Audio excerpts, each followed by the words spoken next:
మాట్లాడాల్సిందిగా కోరుతున్నాం. ఈరోజు ఒక శుభదినం. భూమికి రైతుకు ఉండే అనుబంధం, తల్లితో బిడ్డకుండే అనుబంధమే రైతుకు భూమితో ఉండేటువంటి అనుబంధం. మరి గత 10 సంవత్సరాలుగా ధరణి పేరుతో ఎంత పెద్ద ఎత్తున ఇబ్బందులు పడ్డారో, మరి ఇక్కడైతే గత అధికారులు లేదా ఇతరులు చేసినటువంటి క్రమంలో భిక్షాటన చేయడం కానీ, ఆత్మహత్యలు చేసుకోవడం కానీ ఇవన్నీ కూడా జరిగినాయి. వాటన్నింటికి ఫుల్ స్టాప్ పెట్టాలి. ఒరిజినల్గా ఎవరైతే కాస్తులో ఉన్నారో, ఓనర్ ఎవరైతే ఉన్నారో వారికే హక్కులు కల్పించాలన్నటువంటి లక్ష్యంతో, ఎవరికైతే చెందుతుందో భూమి వారికే చెందాలన్నటువంటి ఒక చిత్తశుద్ధితో మన ముఖ్యమంత్రి గారు, సీఎం రేవంత్ రెడ్డి గారు, పెద్దలు గౌరవనీయులు, మన ఇన్ఛార్జ్ మంత్రి, రెవెన్యూ శాఖ మంత్రి, మనకు పెద్ద ఎత్తున ఇన్లిస్తున్నటువంటి మంత్రి మా సోదరుడు సీనన్న గారు, పొంగులేటి సీనన్న గారు, ఈ యొక్క మరి భూభారతిని మన రాష్ట్రంలో 4 ప్రాంతాలు సెలెక్ట్ చేస్తే, 4 మండలాలు సెలెక్షన్ చేస్తే 4 ములుగు జిల్లాలోనే వెంకటాపూర్ మండలాన్ని పైలట్ ప్రాజెక్టుగా సెలెక్ట్ చేసినందుకు వారికి ప్రత్యేకంగా ధన్యవాదాలు తెలియజేస్తా ఉన్నాను. ఈ కార్యక్రమంలో నాతో పాటు పాల్గొంటున్నటువంటి మన సోదరిమణి, మన జిల్లా వాస్తవ్యురాలు శ్రీమతి సురేఖక్క గారికి, అదేవిధంగా మన జిల్లా వాస్తవ్యులు, మన నియోజకవర్గం బిడ్డ మన బలరామన్న గారికి, అదేవిధంగా సత్యన్న గారికి, కలెక్టర్ గారికి, ఆర్డీఓ ఇద్దరికి, అదేవిధంగా నాగరాజు గారికి, మరి బయట నుంచి వచ్చినటువంటి మన ప్రిన్సిపల్ సెక్రటరీ ఫైనాన్స్ రామకృష్ణ గారికి, మరియు రెవెన్యూ సెక్రటరీ బుద్ధ ప్రకాష్ గారికి, ఇవన్నింటిని చక్కగా ఏర్పాటు చేసి మంచి కార్యక్రమాన్ని 2 రోజుల్లో చెప్పగానే మరి అద్భుతంగా ఏర్పాటు చేసినటువంటి జిల్లా కలెక్టర్ గారికి, గ్రంథాలయ చైర్మన్ గారికి, రెవెన్యూ శాఖ అధికారులకు, పత్రికా మీడియా సోదరులకు, పోలీస్ మరి సోదరులకు, అదేవిధంగా మా అక్కలకు, అన్నలకు, తమ్ముళ్లకు అందరికీ కూడా పేరు పేరునంగా ఉద్యమ వందనాలు తెలియజేస్తా ఉన్నాం. ఇంతకు ముందే చెప్పిన భూమి అనేది మరి ఒక ఆదాయం, ఒక ఆత్మగౌరవం, ఒక బలం. భూమి ఉంటే మన దగ్గర ఎవరైనా అప్పిస్తారు. భూమి ఉంటే మనం పంట ఎంతైనా తీసుకోవచ్చు. ఇవాళ ఆ పంట వస్తుంటే మరి రైతుకు 500 బోనస్ ఇస్తున్నాం. అదే బోనస్ ద్వారా కొన్న వడ్లను ఇవాళ బియ్యం పట్టించి పేదింటి బిడ్డలు ఒక్కరి పేరు మీద 6 కిలోలు ఇస్తే మినిమం ఒక్క మనిషికి 300 రూపాయలు సన్న బియ్యం మీరు బయట పెట్టి కొనుక్కుంటే ఈరోజు ఫ్రీగా మన ప్రభుత్వం ఇస్తుంది. ఇట్లా భూమి అనేక రకాలుగా మనకొక మరి ధైర్యం. కాబట్టి ఈ ధైర్యాన్ని ధరణి పేరుతో గత 10 సంవత్సరాలలో దగా చేయడం జరిగింది. ఇందాక ఒక రైతు చెప్పిండు, నా భూమి ఉండే ఆయన చేతిలో నేను చూసిన మరి వైఎస్ఆర్ గారి గవర్నమెంట్లో ఇచ్చిన పట్టా కూడా కనబడుతుంది. తర్వాత గత ప్రభుత్వం ఇచ్చిన పట్టా ఉంది. తర్వాత దాన్ని నెంబర్ రద్దు చేసి ఇంకోరు పేరు ఎక్కిచ్చేసిరాడు. అంటే గతంలో పట్టా ఆయనదే ఉంది, మధ్యలో కూడా పట్టా ఇచ్చిరు, మోకా మీద కూడా ఆయనే ఉన్నాడు. కానీ మరి ఇన్ఫ్లుయెన్స్ చేసేటటువంటి వాళ్ళు, మరి అవకాశం ఉన్నటువంటి వాళ్ళు, అధికారం ఆ రోజు ఉన్నటువంటి వాళ్ళు కొంతమంది మరి అధికారులను బెదిరించో లేదో లోబర్చుకోనో వాళ్ళ పేర్లు తీసేసినటువంటి పరిస్థితి. సాక్షాత్తు ములుగు మండలంలో కూడా ఒక సమన్వయ కమిటీ, టీఆర్ఎస్ నాయకుడు, రైతు సమన్వయ సమితి ఒక రావు గారు, ఆయన ఏం చేసిండు, మోకా మీద 7 ఎకరాలలో పాపం వేరే బీసీ రైతున్నాడు, ఆయన దున్నుతున్నాడు, అంత మోకా మీద ఆయన ఉంది, కానీ పేరు మాత్రం వేరే ఆయన పేరు మీద ఉంది. రైతు బంధు ఆయన పేరు మీద వచ్చేది.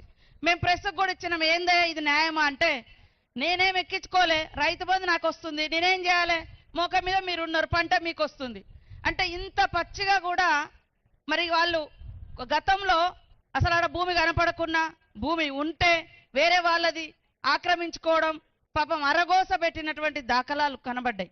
వాటన్నింటినీ చెక్ పెట్టాలనే ఉద్దేశంతో ఈరోజు భూభారతి చట్టాన్ని తీసుకొచ్చి ఎవరైతే అర్హత ఉందో, ఎవరికైతే చెందుతుందో వాళ్ళకే ఈ భూమి దక్కాలనేటువంటి లక్ష్యంతో కొత్త చట్టానికి శ్రీకారం చుట్టినటువంటి సీఎం రేవంత్ రెడ్డి గారికి, పెద్దలు రెవెన్యూ శాఖ మంత్రి పొంగులేటి సీనన్న గారికి మరొక్కసారి ధన్యవాదాలు తెలియజేస్తా ఉన్నాను.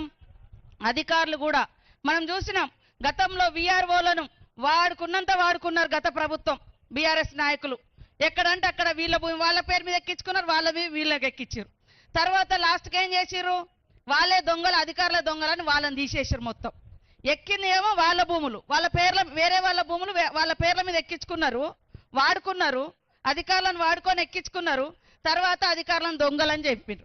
కాబట్టి దయచేసి అధికారులు కూడా, ప్రభుత్వం ఒక మంచి లక్ష్యంతో ఈ చట్టాన్ని తీసుకొస్తుంది కాబట్టి తీసుకొచ్చింది. న్యాయంగా ఎవరికి దక్కాలో అవసరమైతే 100 మంది ఆ ఊరోళ్లను, ఆ చుట్టుపక్కల కాస్తుదారులను తీసుకొచ్చి కూడా వాళ్ళ ముంగట సాక్ష్యాలు తీసుకొని ఇది నిజమా కాదా అని కూడా మనము విచారణ చేయాలి. కాబట్టి ఈరోజు మిగతా విషయాలన్నీ కూడా పెద్దలు సీనన్న గారు, సురేఖక్క గారు మాట్లాడతారు. ఇక్కడ వచ్చినటువంటి మా అక్కలకు అందరూ తెలుసు, ఈ ప్రభుత్వం పేదల ప్రభుత్వం, పేదల కోసం పనిచేస్తుంది. మేము ఏమేం పేదల కోసం తీసుకొచ్చినామంటే, మరి ఎర్ర బస్ ఎక్కేది పేదలే, పేదింటి ఆడబిడ్డలకు బస్ ఫ్రీ పెడితే వ్యతిరేకిస్తున్నారు బీఆర్ఎస్ వాళ్ళు. పేదింటి బిడ్డలు కూడా సన్నబియ్యం తినాలని సన్నబియ్యం పంపిణీ చేస్తే వాళ్ళు కళ్ళల్లో నిప్పులు పోసుకుంటున్నారు. పేదింటి గుడిసెళ్లలో ఉచితంగా ఇళ్లలో కరెంట్ ఇస్తే అది తప్పు అంటారు. మరి రాష్ట్రంలో దేశంలో ఎక్కలేని విధంగా 500 గ్యాస్ కనెక్షన్ ఇస్తున్నాం, గ్యాస్ సిలిండర్ ఇస్తున్నాం, అది కూడా తట్టుకోలేకపోతున్నారు. 10 ఏళ్లలో ఎంతమందికి వెంకటాపురం మండలంలో ఇండ్లు వచ్చినాయో ఒక్కసారి ఆలోచించండి. ఈ రోజు మరి పెద్ద ఎత్తున ఇండ్లు కూడా శాంక్షన్ అయిన, నిన్న మొన్న ఫైనల్ కూడా చేయడం జరిగింది. ముఖ్యమంత్రి గారు, మంత్రి గారు, మరి రెవెన్యూ మన ఇందిరమ్మ ఇండ్లు కూడా ఇచ్చేటువంటి హౌసింగ్ మంత్రి గారు కూడా మన ఇన్ఛార్జ్ మంత్రి పొంగులేటి సీనన్న గారే. ఫస్ట్ పేదోళ్ళకే ఇయ్యాలి, తప్పకుండా ఈ 3-4 సంవత్సరాలు అందరికి ఇల్లు ఇస్తాం, కానీ ఫస్ట్ ఆకలయ్యేటోళ్ళకే అన్నం పెట్టాలనేటువంటి లక్ష్యంతో, గూడు లేనోళ్ళకే ఇల్లు ఇవ్వాలనేటువంటి లక్ష్యంతో ఇల్లులు కూడా ఇవ్వడం జరుగుతూ ఉంది. రైతు పంట పండిస్తే బోనస్ ఇచ్చడం జరుగుతూ ఉంది. రైతు రుణమాఫీ చేయడం జరిగింది. గుంట కూడా భూమి లేనటువంటి వాళ్ళు రోజు 100 రోజుల పని పోతే వాళ్లకు సంవత్సరానికి 12,000 రూపాయలు ఇవ్వడం జరుగుతూ ఉంది. ఇన్ని పథకాలు గతంలో ఎన్నడూ కూడా లేదు. ఇవాళ నీ భూమే కాదా తెలియదు, నీ భూమి ఇంకోటి పట్టా చేసుకుంటే చాలు, వాళ్ళ 100 ఎకరాలున్నా 500 ఎకరాలున్నా వాళ్ళ ఖాతాలలో రైతు బంధు వేసినమనేది, కానీ ఒరిజినల్గా మోక మీద ఎవరున్నారో కూడా వాళ్ళు బయటికి తీయలే. కాబట్టి అవన్నింటిని కూడా ఇవాళ బయటికి తీసే లక్ష్యంతో మరి ఈరోజు న్యాయంగా ప్రజలకు దక్కాల్సింది దక్కాలన్నటువంటి లక్ష్యంతో ఈ యొక్క కార్యక్రమం ఇక్కడ చేయడం జరుగుతుంది. ఖచ్చితంగా కాంగ్రెస్ ప్రభుత్వం అంటేనే పేదల ప్రభుత్వం, పేదల సంక్షేమం గురించి ఆలోచించే ప్రభుత్వం. అధికారానికి వచ్చిన సంవత్సరంలోనే 59,000 మందికి ఉద్యోగాలు ఇచ్చినాం. వెంకటాపురంలో కూడా వచ్చినాయి. ఊరూర్లో 5గురో 4గురో 3గురో దాదాపుగా ములుగు జిల్లాలో 400 మందికి ఉద్యోగాలు వచ్చినాయి. పోలీసు కానీ, కానిస్టేబుల్, ఇతర టీచర్స్ కానీ, ఇతర కానీ. గతంలో ఉద్యోగాలు కూడా లేవు. మా అక్కలకు గతంలో పావులా వడ్డీ అని చెప్పారు, 3,500 ఎగ్గొట్టిపోయారు వాళ్ళు. 3,500 కోట్లు ఇయ్యలేదు వడ్డీ మీ డబ్బులు. కానీ ఈరోజు మొన్ననే మేము వడ్డీ డబ్బులు కూడా మీకు వడ్డీ లేని రుణాలు కూడా ఇవ్వడం జరుగుతూ ఉంది. మహిళలకు బస్సులలో ప్రయాణం చేయడం కాదు, బస్సు మీద హక్కు ఇచ్చినాం. ఉచితంగా మరి సోలార్ విద్యుత్ ఇస్తా ఉన్నాం. ఇక్కడే కోళ్ళ ఫార్మ్స్ పెట్టుకున్నారు, గేదెల ఫామ్లు పెట్టుకున్నారు. అనేక రకాల బిజినెస్లను కూడా మనం స్టార్ట్ చేయడం జరిగింది. కాబట్టి ఈరోజు ఇంత పెద్ద ఎత్తున వచ్చిన మీ అందరికీ మరొకసారి ధన్యవాదాలు. ఆలోచించండి, ఎవరు ప్రజల కోసం ఆలోచిస్తున్నారు, ఎవరు దోచుకున్నారు. ఒక్క ధరణి పేరు మీద వేలాది ఎకరాలు కొన్ని కుటుంబాలు, అధికారంలో ఉన్నటువంటి ఆనాటి అధికార పార్టీ నాయకులు ఎట్లా ఆక్రమించుకున్నారో తొందరలోనే ఒక్కొక్కటి బయటికి వస్తుందని కూడా ఈ సందర్భంగా తెలియజేస్తూ ఈ కార్యక్రమాన్ని మంచిగా నిర్వహించినటువంటి కలెక్టర్ గారు, ఇతర అధికారులకు, అశేషంగా తరలి వచ్చిన మా సోదరులకు, సోదరిమణులకు అందరికీ కూడా పేరు పేరున హృదయపూర్వక నమస్కారాలు, ధన్యవాదాలు. జై రైతన్న, జై రైతన్న, జై రైతన్న. ధన్యవాదాలు మేడం. ప్రభుత్వ ఉద్దేశాన్ని, గతంలో జరిగిన పొరపాట్లను క్షుణ్ణంగా మన ముందుంచారు మేడం గారు. ఈ కార్యక్రమంలో భాగస్వాములైన మరొక మంత్రివర్యులు శ్రీమతి కొండా సురేఖ గారిని మాట్లాడాల్సిందిగా ఆహ్వానిస్తున్నాం.